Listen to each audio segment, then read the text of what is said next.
Shalom semuanya. Di dalam Voice of Pentecost hari ini, kita akan membahas seorang tokoh yang luar biasa di dalam Alkitab. Dia adalah Musa. Terbukti 65 kali Alkitab mencatat bahwa Tuhan berbicara dan berfirman kepada Musa.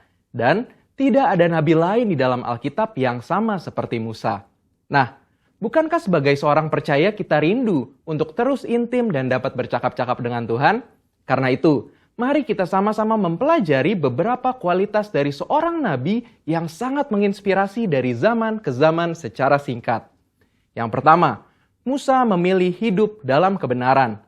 Dalam Ibrani 11 ayat 24-26 dijelaskan, karena iman, maka Musa setelah dewasa menolak disebut anak putri Firaun. Karena ia lebih suka menderita sengsara dengan umat Allah daripada untuk sementara menikmati kesenangan dari dosa. Ia menganggap penghinaan karena Kristus sebagai kekayaan yang lebih besar daripada semua harta Mesir. Sebab pandangannya ia arahkan kepada upah. Yang kedua, Musa rela diproses Tuhan. Setelah Musa melarikan diri dari tanah Mesir, ia hidup dengan sangat berbeda di tanah Midian sebagai pendatang. Selain itu, Musa juga mengalami perjumpaan pribadi dengan Tuhan dan mengenal Allah secara pribadi. Pengalaman-pengalaman ini adalah proses yang Musa jalankan untuk mempersiapkan dirinya menjadi pemimpin atas umat pilihan Tuhan.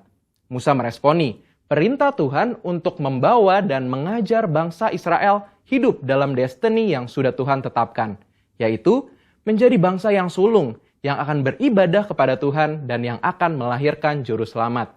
Musa sadar bahwa kehidupan dan apapun yang ia miliki adalah untuk menghidupi panggilannya. Yang ketiga, Musa taat penuh kepada Tuhan. Ketaatan adalah suatu ciri khas kepemimpinan dan gaya hidup dari Musa. Saat ia menerima perintah atau firman dari Tuhan, ia akan sampaikan kepada banyak orang. Dan setelah itu, ia pastikan agar perintah itu dilakukan dengan baik. Dalam berbagai kesempatan, Musa hanya mau mengambil tindakan jika memang Tuhan perintahkan demikian. Ini adalah suatu sikap penundukan diri yang luar biasa kepada Tuhan. Musa selalu menempatkan Tuhan sebagai pemimpin utama atas bangsa Israel, dan ia sebagai hambanya. Yang keempat, Musa selalu ingin adanya penyertaan Tuhan. Ketika bangsa Israel melakukan penyembahan kepada patung lembu emas, Tuhan memutuskan bahwa ia tidak akan berjalan bersama bangsa Israel ke tanah perjanjian, tetapi malaikat yang akan menuntun mereka. Apa reaksi Musa? Dia menolak untuk dituntun oleh malaikat, tetapi hanya mau dituntun oleh Tuhan. Musa bahkan menolak untuk disuruh berangkat dari padang gurun Sinai ke tanah perjanjian jika bukan Tuhan sendiri yang memimpin dia dan bangsa Israel. Musa menunjukkan bahwa bagi dia, penyertaan Tuhan adalah segala-galanya. Yang kelima, Musa mengejar hadirat Tuhan sekalipun ada resiko. Musa pernah meminta untuk melihat Tuhan di dalam kemuliaannya. Pada zaman itu, permintaan ini sangat beresiko, karena siapapun yang melihat Tuhan beresiko mati, karena karya salib Kristus belum terjadi. Pendeta Tommy Tenney dalam buku God Chaser menuliskan bahwa jika kita ingin benar-benar melihat Tuhan, kita harus siap mati. Mati atas keinginan duniawi, mati atas hasrat dosa, dan hidup bagi Kristus. Yang keenam, Musa bersyafaat bagi bangsanya. Salah satu tindakan Musa ketika Tuhan begitu marah kepada bangsa Israel yang melakukan dosa adalah dia bersyafaat bagi bangsa Israel. Bersyafaat artinya berdiri di hadapan Allah, memohonkan doa secara sungguh-sungguh bagi orang-orang tertentu. Tindakan syafaat Musa akhirnya membuat Tuhan mengubah keputusannya. Kita sebagai umat percaya perlu bersyafaat bagi bangsa kita. Yang ketujuh, Musa memiliki hati yang lembut. Bilangan 12 ayat 3 menuliskan bahwa Musa memiliki hati yang sangat lembut. Sekalipun waktu itu Miriam dan Harun mengatai Musa, tetapi dia memilih diam. Sehingga tidaklah mengherankan jika Tuhan begitu membelanya. Dan pembelaan yang sama Tuhan pasti berikan kepada setiap kita yang mau memiliki hati yang lembut. Yang kedelapan, Musa mengimpartasi apa yang dia terima dari Tuhan. Musa meneruskan apa yang ia terima dari Tuhan kepada orang-orang yang ada di bawahnya. Musa mengajari Yosua semua hal yang telah ia terima dari Tuhan, termasuk mengimpartasikan kepenuhan roh untuk mempersiapkan Yosua menjadi penerusnya. Jadi, kita sudah mendengar kualitas Musa yang patut kita contoh. Kita percaya saat kita melakukan apa yang Musa lakukan, maka kita pun akan menerima berkat yang sama. Biarlah di tahun integritas ini kita senantiasa selalu berusaha menjadi pribadi yang lebih baik. Saudara, untuk penjelasan lebih lengkapnya dari tim teologi kami, jangan lupa buka link yang ada di atas atau scan QR Code yang tersedia. Salam integritas, Tuhan Yesus memberkati.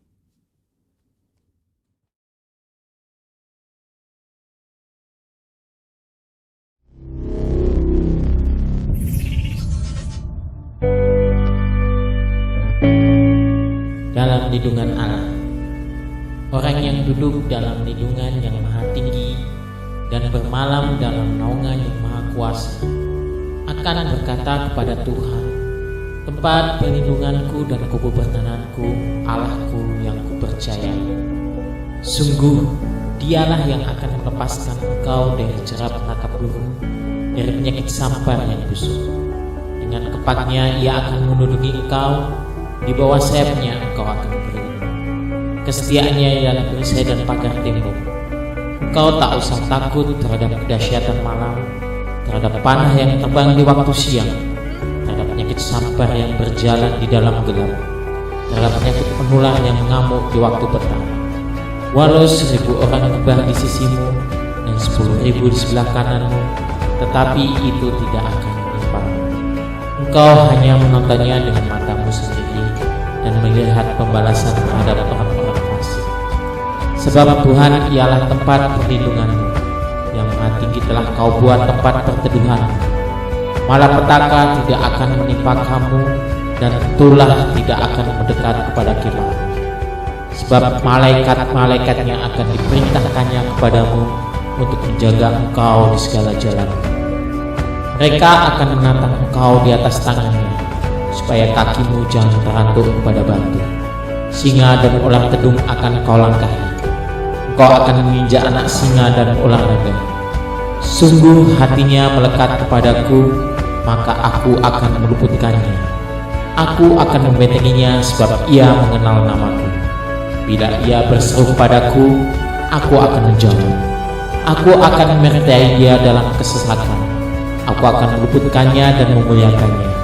Dengan panjang umur akan kukenyangkan dia, dan akan kuperlihatkan kepadanya keselamatan daripadaku. Amin. Shalom Bapak Ibu yang ada di rumah. Bersyukur kita pagi hari ini kita mau datang kepada Tuhan. Tuhan Yesus itu baik. Kitab Mazmur berkata bahwa ketika kita mengucap syukur akan kebaikan Tuhan, maka kita akan diberikan kebaikan Tuhan dan kita akan dikenyangkan dengan segala yang baik yang ada di dalam bait kudusnya. Oleh sebab itu, mari sama-sama kita bawa korban syukur kita kepada Tuhan.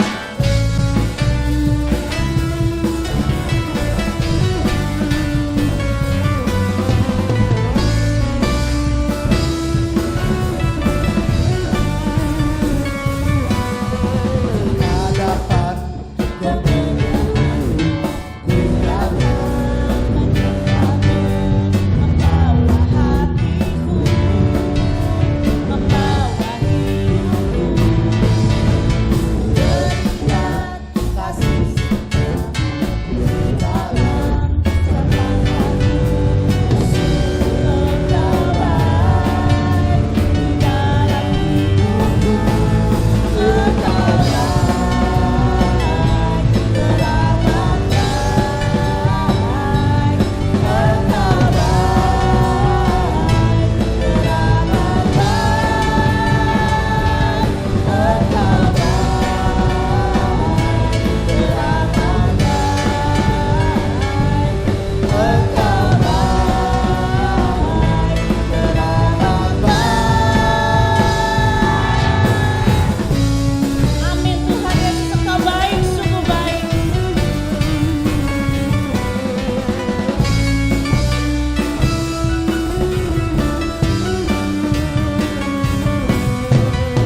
baik, sangat baik Tuhan. Mari Bapak Ibu yang ada di rumah, mari angkat kedua belah tangan kita di hadapan Tuhan. Kita mau katakan kebaikan Tuhan dalam kehidupan kita. Mari sama-sama angkat tangan dan katakan bersama-sama. Engkau baik, teramat baik.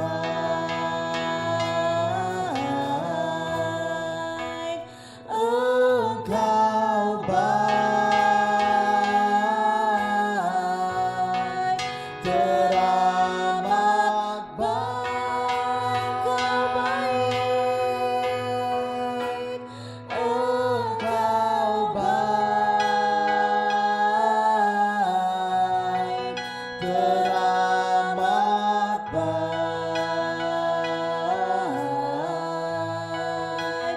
Engkau baik, teramat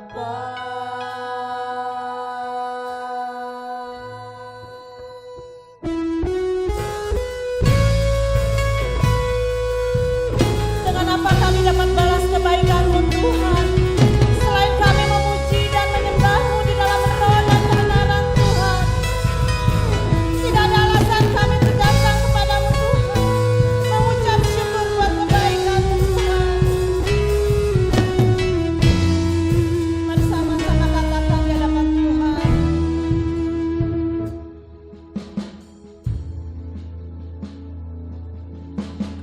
Allah yang setia, Bapa yang mulia, kasih-Mu besar Tuhan, Kau pulihkan hidupku. Kaulah harapanku, hidupku dalam-Mu. Terima kasih Tuhan, Kau selamatkan hidupku.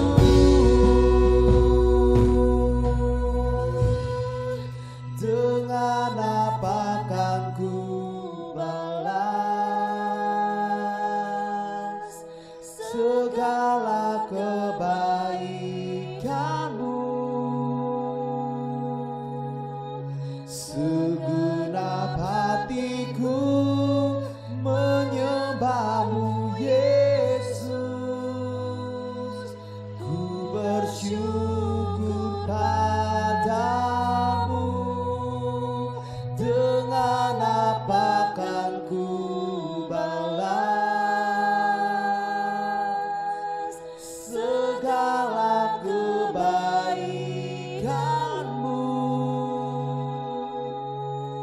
Segenap hatiku menyembah-Mu Yesus,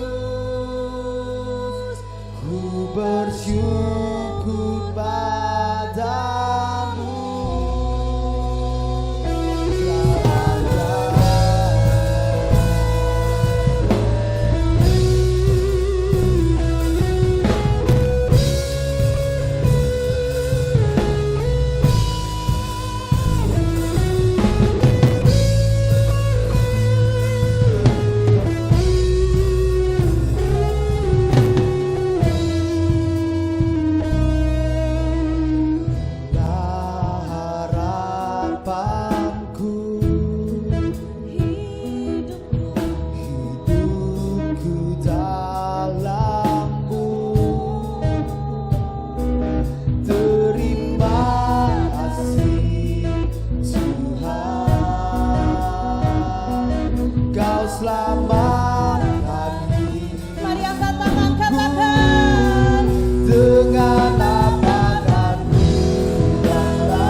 Engkau baik Tuhan. Kami mau terus katakan Kau baik Yesus.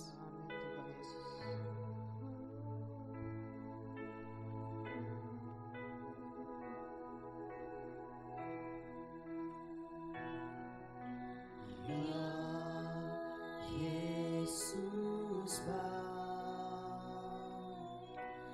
ya Yesus baik,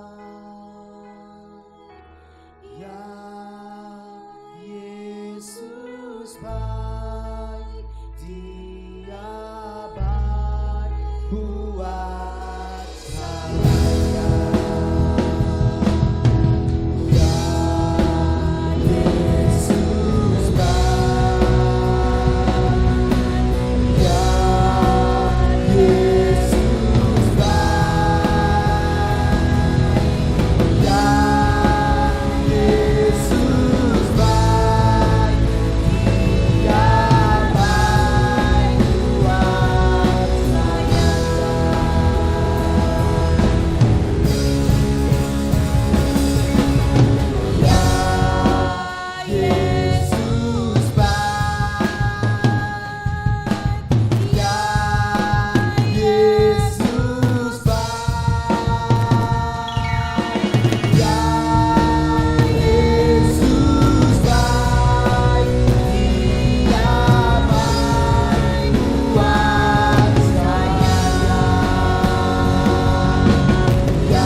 Shalom Jemaat GBI Tampak Siring dan Moy yang dikasihi oleh Tuhan Yesus Kristus.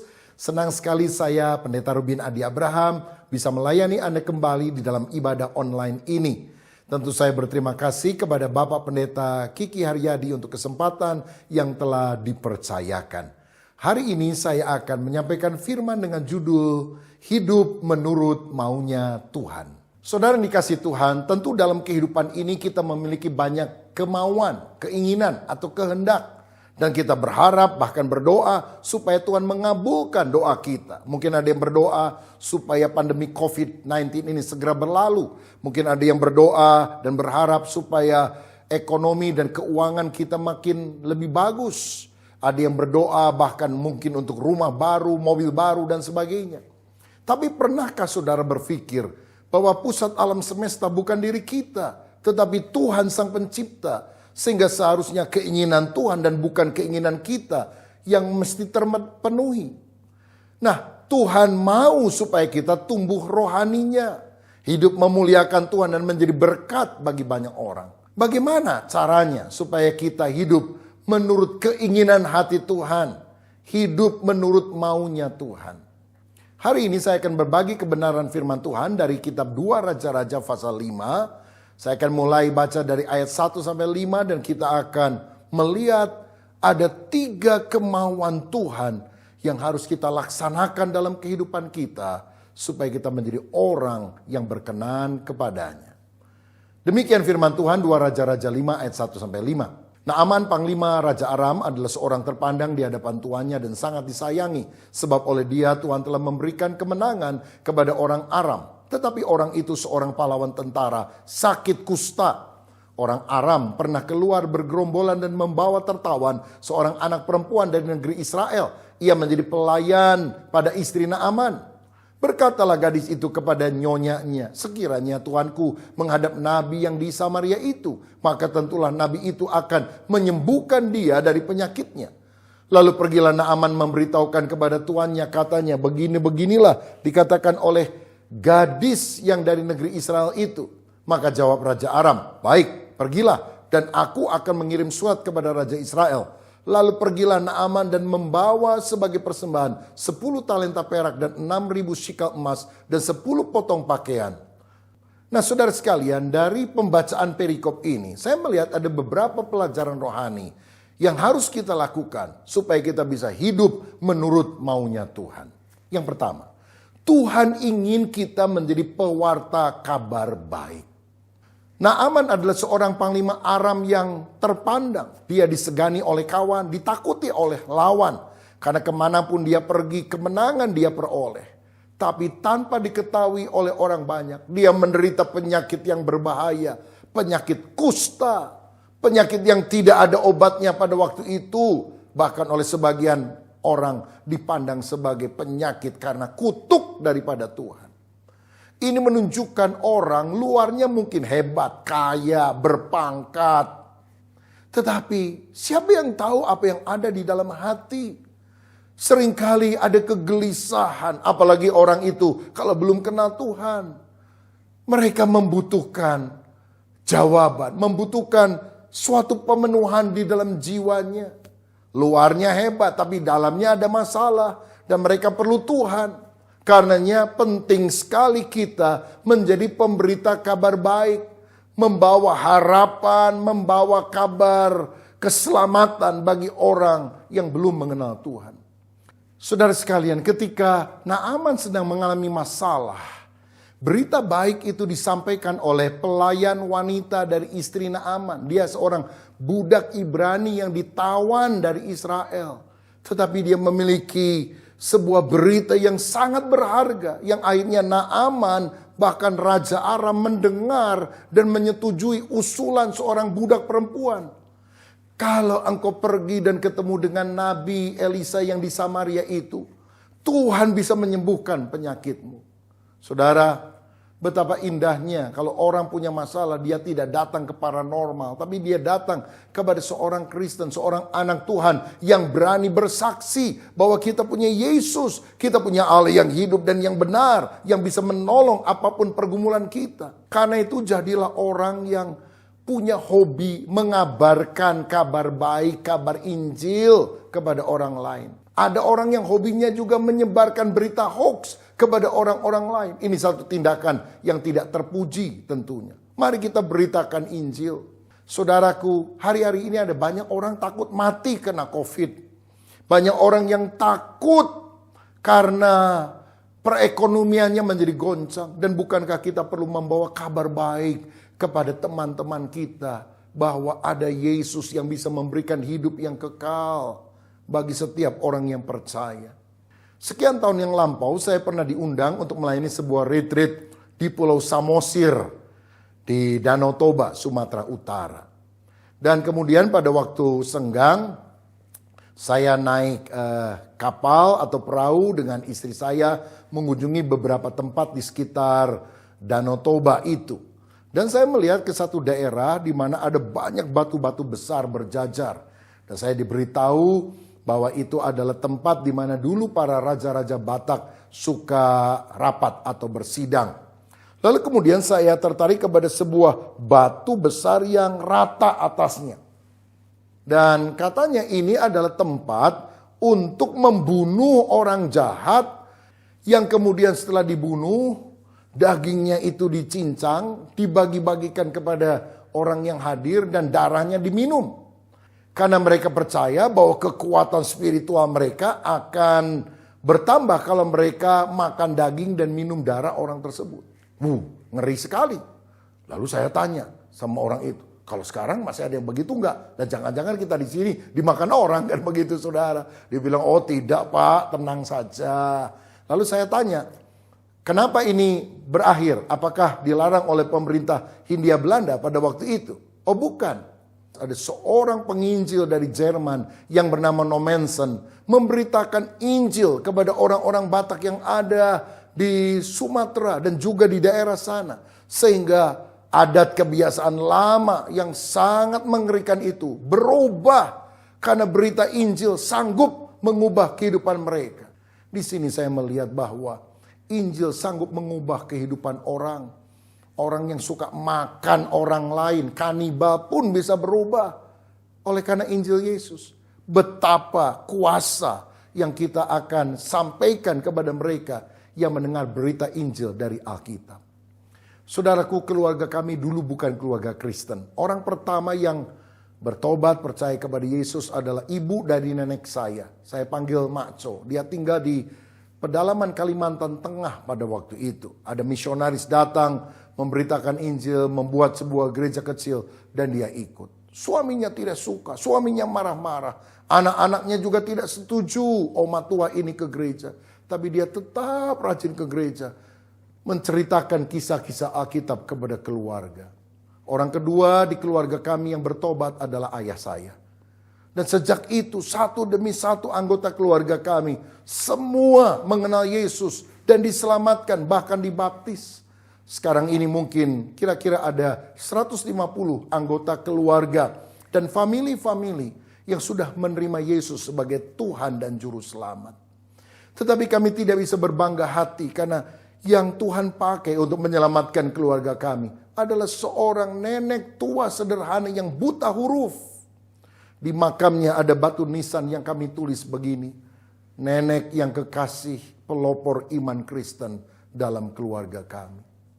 Kalau Tuhan bisa pakai nenek sederhana, nenek tua yang buta huruf untuk memenangkan keluarga bagi Yesus, engkau lebih pintar, engkau lebih hebat, engkau lebih luar biasa. Maukah saudara memberikan hidupmu untuk dipakai memenangkan keluargamu bagi Kristus?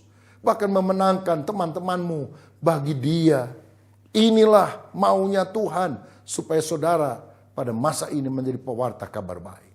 Yang kedua, Tuhan ingin kita memiliki sikap yang tepat untuk menerima berkat. 2 Raja-Raja pasal 5 ayat 9-14 berkata demikian.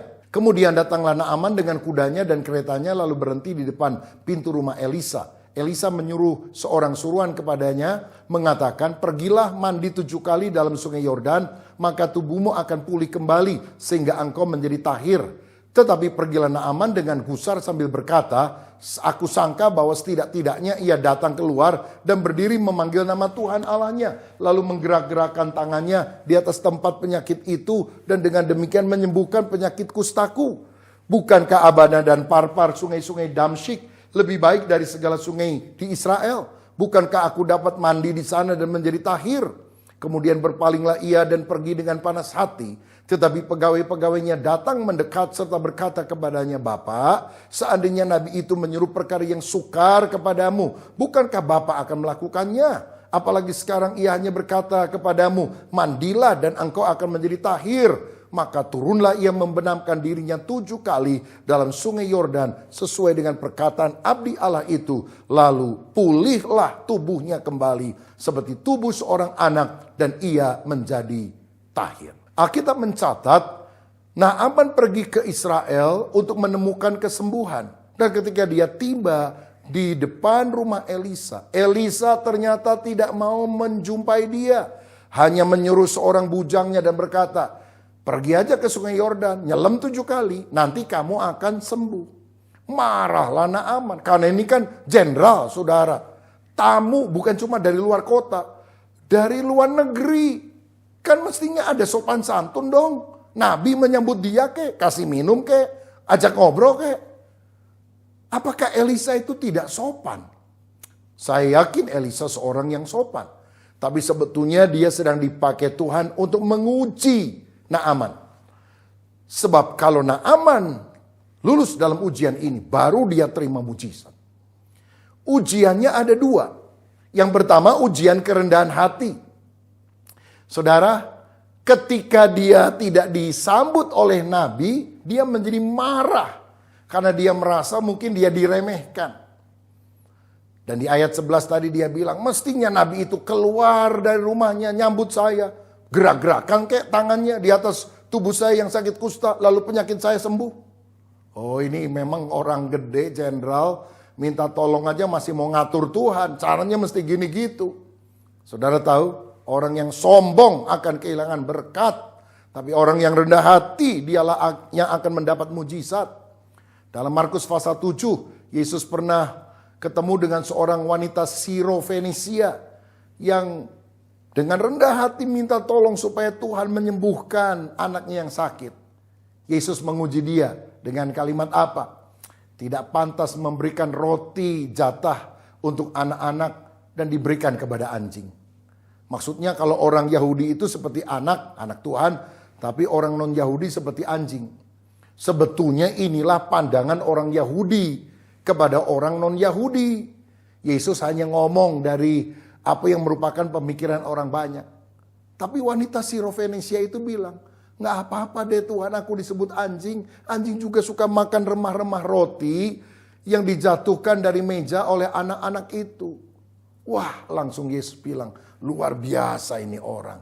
Dia rendah hati. Yesus tentu tidak merendahkan orang dan menganggapnya seperti anjing.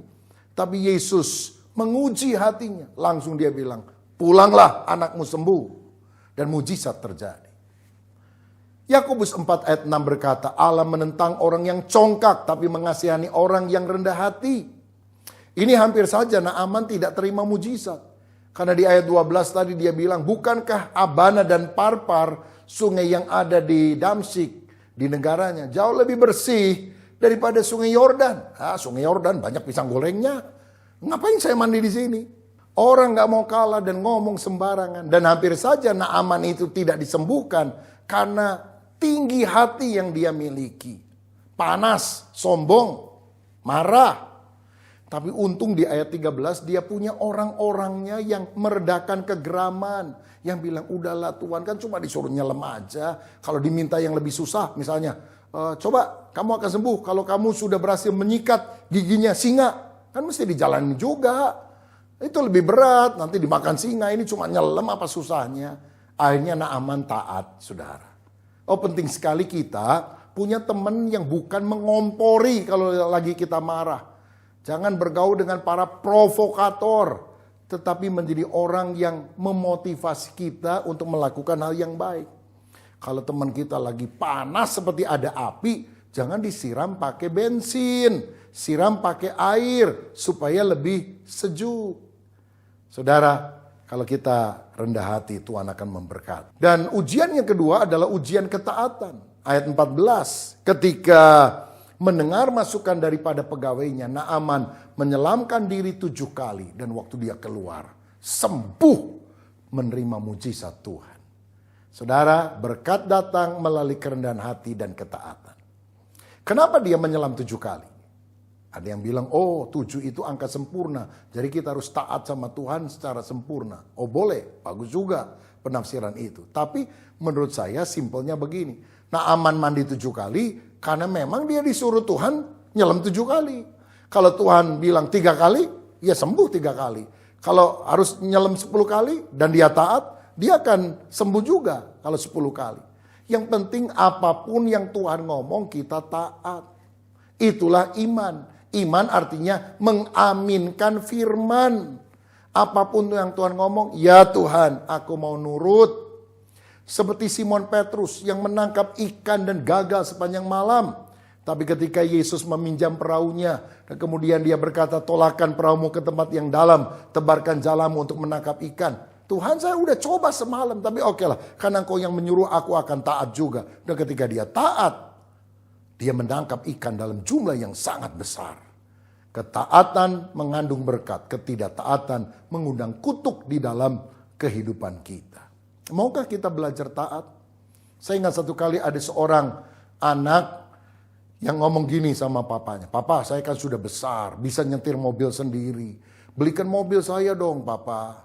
Papanya bilang, oke, Papa berikan mobil dengan catatan. Kamu cukur dulu rambutmu yang gondrong itu. Anak itu bukannya pergi ke tukang cukur, dia masuk ke kamar, dia bawa Alkitab yang tebal. Dia bilang, Papa, saya baca di dalam Alkitab. Ada orang yang rambutnya gondrong dan justru diurapi Tuhan, namanya Simpson. Dan Papa lihat ada kalender di tembok rumah kita, gambar Tuhan Yesus sedang berdoa. Tuh lihat, rambutnya juga panjang kan? Jadi rasanya nggak ada kaitannya antara rambut gondrong dan nyetir mobil. Papanya kaget juga karena anaknya main ayat.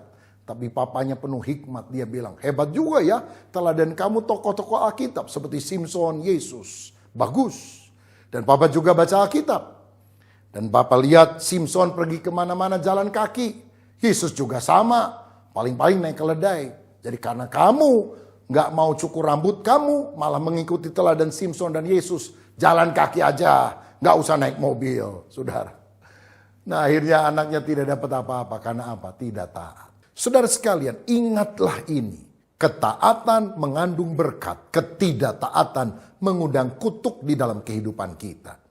Orang Israel harus berjalan 40 tahun menuju tanah perjanjian, yaitu Kanaan. Padahal kalau mereka taat, 4 minggu saja mungkin mereka sudah sampai di sana. Betapa ketidaktaatan memperlambat proses pembentukan Allah dalam kehidupan kita. Tetapi semakin kita cepat taat kepada Tuhan, maka percepatan ilahi itu juga akan dilakukan bagi kita semuanya. Saudaraku, teladan utama kita soal ketaatan tentu adalah Tuhan Yesus. Dalam Filipi 2 ayat 8-10 di sana dicatat ketika Yesus dalam rupa manusia, dia merendahkan diri, bahkan taat sampai mati di kayu salib. Itu sebabnya Allah sangat meninggikan dia dan mengaruniakan kepadanya nama di atas segala nama. Dan oleh nama Yesus setiap lutut akan bertelut, semua lidah akan mengaku bahwa Yesus adalah Tuhan. Di Getsemani dia berdoa, Bapa kalau mungkin cawan ini lalu daripadaku, tapi bukan kehendakku, melainkan kehendakmu yang jadi. Karena Yesus taat, kita semua bisa selamat. Oh, kalau Yesus tidak taat, binasa kita semuanya. Terima kasih Tuhan untuk ketaatanmu kepada kehendak Bapa, sehingga kami juga anak-anakmu perlu belajar taat kepadamu. Jadi kalau hari ini firman Tuhan mengingatkan saudara untuk bertobat, jangan tunda besok. Hari ini bertobat. Kalau saudara diingatkan Tuhan untuk segera dibaptis, kesempatan pertama saudara bisa dibaptis, jangan tunda lagi. Saudara harus memberi diri dibaptis. Kalau saudara diingatkan Tuhan untuk mengampuni orang yang bersalah, jangan berdalih bikin alasan, taat saja. Ampuni orang yang bersalah, minta maaf, berkati mereka. Kalau saudara digerakkan untuk menolong seseorang atau mendukung pekerjaan Tuhan di masa pandemi ini, taati saja, jangan bilang, aduh nanti saya khawatir uangnya tidak cukup. Ketaatan akan membawa berkat Allah di dalam kehidupan.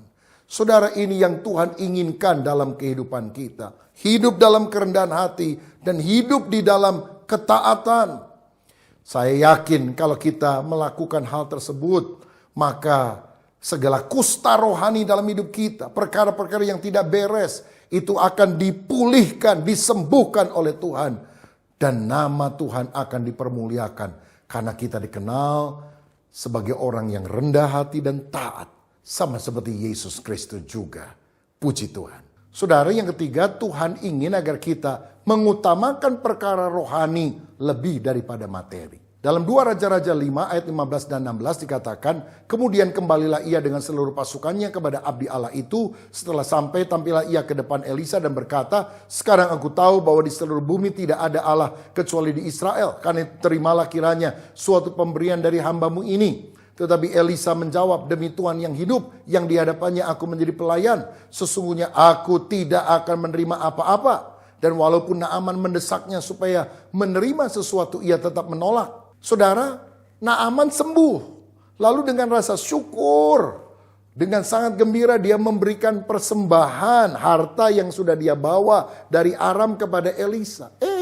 Elisa menolak. Loh, sebetulnya kalau diterima boleh atau tidak? Boleh kan saudara? Ini kan bukan sogok, bukan suap. Ini kan rasa syukur. Tetapi kenapa Tuhan menyuruh Elisa menolak persembahan itu? Karena rupanya Naaman datang dengan konsep pikiran segala sesuatu bisa dibeli dengan uang. Keluar uang, habis perkara. Karena itu Tuhan bilang melalui Elisa, tolak supaya dia punya konsep pikir yang benar. Karena dia adalah orang yang baru saja melihat mujizat. Saudara-saudara, dari sini kita perlu belajar bahwa materi walaupun penting, jangan sampai kita mengorbankan perkara-perkara rohani, kebenaran, kejujuran, nilai-nilai kerajaan Allah hanya karena materi. Saudara, kita perlu waspada apakah keuntungan uang yang ditawarkan itu benar-benar sesuatu yang halal, berkat dari Tuhan ataukah bukan. Nah, saya teringat di dalam Kejadian pasal 14 ketika Abraham mengalahkan musuh-musuhnya yang menyerang Sodom dan membebaskan Lot. Raja Sodom terpesona melihat anak buah Abraham yang hebat-hebat yang bisa mengalahkan musuh. Dan dalam Kejadian 14 ayat 21, Raja Sodom berkata begini. Berkatalah Raja Sodom itu kepada Abraham, berikanlah kepadaku orang-orang itu. Give me the souls. Dan ambillah untukmu harta benda ini.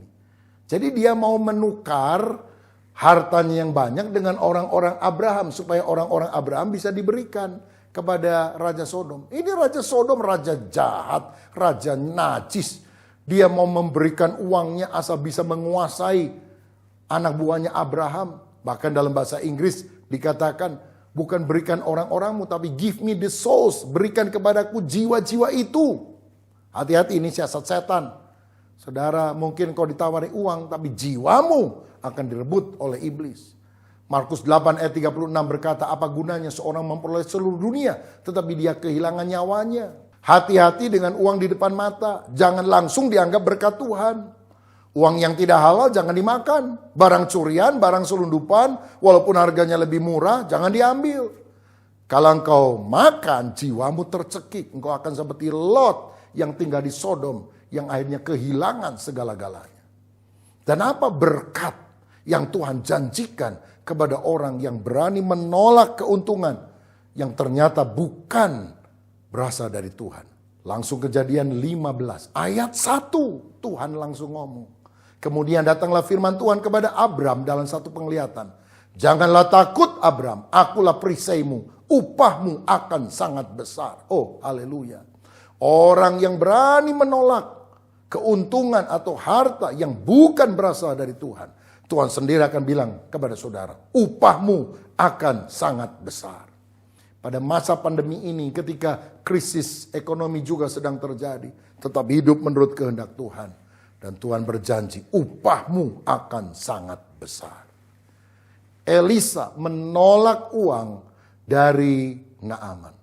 Melihat itu yang jengkel hambanya Gehasi. Aduh, kalau dia nggak mau duit, kasih dong kepada saya. Kenapa kok ditolak? Maka Gehasi kemudian mengejar Naaman ketika Naaman pergi. Dan di ayat 22 dia berbohong. Tuanku, ada 2 nabi muda yang turun dari gunung. Jadi saya disuruh oleh Elisa, minta itu yang tadi kamu mau kasih. Naaman bilang, ini ambil aja, dari tadi juga aku mau kasih. Aduh saudara, ini Gehasi mencatut nama pimpinannya untuk keuntungan pribadi. Zaman sekarang juga kadang-kadang ada orang yang suka pakai nama orang lain. Bahkan pakai nama hamba Tuhan. Kata Pak Pendeta begini, padahal pendeta gak tahu menahu soal itu. Hati-hati saudara, jangan sampai seperti Gehasi. Lalu ayat 25. Elisa tanya kepada Gehasi yang sudah dapat harta benda daripada Naaman. Dari mana kamu tadi? Enggak kemana-mana, saya dari tadi juga ada di sini. Bohong lagi tuh Gehasi. Tetapi Elisa berkata, bukankah aku tahu ketika Naaman turun dari keretanya dan memberikan kepadamu harta benda, sehingga sekarang kamu jadi kaya, bisa beli ladang, bisa beli ternak, bisa punya budak pria dan wanita. Tapi sebagai bonusnya, kustanya Naaman pun akan melekat kepadamu. Sejak itu saudara, Gehasi sakit kusta, seluruh keturunannya sakit kusta, sehingga dia diusir dari tempat tinggalnya Elisa. Sebab orang sakit kusta tidak boleh ada di rumah. Kenapa hal ini bisa terjadi? Karena dia mementingkan perkara jasmani lebih daripada perkara-perkara rohani. Bukankah seharusnya Gehasi belajar dari gurunya, yaitu Elisa? Elisa kan punya guru namanya Elia. Elia itu membuat 8 mujizat hebat sepanjang hidupnya. Ketika dia mau terangkat ke sorga, Elisa bilang, aku minta guru, berikan aku 2 bagian dari rohmu. Kalau engkau diurapi Tuhan, aku minta diurapi double porsi. Dan karena kerinduan yang sungguh-sungguh untuk menerima impartasi dari Bapa rohaninya, maka Tuhan mengabulkan. Elisa tercatat membuat 16 kali mujizat yang dicatat di dalam Alkitab. Nah, mestinya Gehazi juga rindu perkara rohani. Apa yang seharusnya dia minta? Bukan minta harta milik Naaman. Tapi mestinya dia berkata, Elisa, aku lihat engkau dipakai Tuhan luar biasa, banyak mujizat.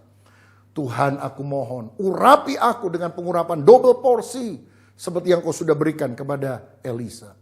Maka 8 mujizat Elia, 16 mujizat Elisa akan menjadi 32 kali mujizat yang dilakukan Gehazi.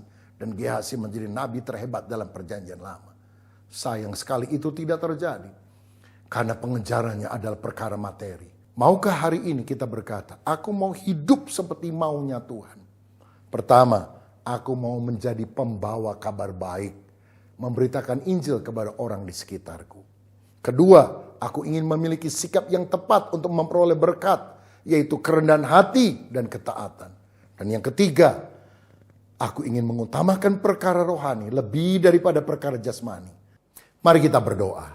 Bapa Surgawi, terima kasih kami mengenal melalui kebenaran firman-Mu, isi hati-Mu. Jadikan kami pewarta kabar baik. Kami mau lebih sering bersaksi menceritakan kebaikan Tuhan di masa pandemi ini. Bapa, jadikan kami orang yang punya sikap yang benar, rendah hati dan taat kepada Tuhan. Biar kami tidak berbantah-bantah dengan Tuhan, tapi kami nurut kepada apapun yang Tuhan inginkan. Karena itulah kuncinya kami akan dipromosikan oleh Tuhan. Dan Bapa, jadikan kami juga orang yang lebih mementingkan perkara rohani, lebih daripada perkara materi. Sebab kalau kami mengutamakan Tuhan, kerajaan-Mu, kehendak-Mu, semua perkara yang lain Tuhan akan berikan kepada kami sebagai bonus. Hamba berdoa untuk jemaat GBI Tambak Siring dan Moy. Dimanapun kami mengikuti ibadah ini. Mungkin di rumah kami atau di tempat yang lain.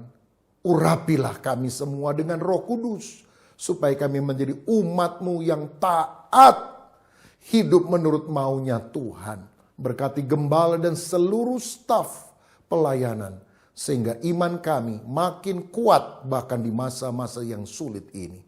Berkat-Mu atas kami dalam nama Tuhan Yesus. Haleluya. Amin. Salam sehati, Tuhan Yesus memberkati. Kita angkat tangan dan kita mohon berkat dari Tuhan. Saudara-saudara yang dikasihi Tuhan, terimalah berkat anugerah kasih yang sempurna, pemeliharaan, berkat Tuhan yang berlimpah-limpah dari Allah Bapa di surga, di dalam Anak-Nya tunggal Yesus Kristus Tuhan, serta persekutuan manis dengan Roh Kudus menyertai saudara-saudara semuanya, mulai saat ini sampai Maranatha. Tuhan Yesus datang kali yang kedua untuk menjemput kita semuanya dan bahkan sampai selama-lamanya. Mari saudara yang percaya sama-sama katakan, amin. Tuhan memberkati.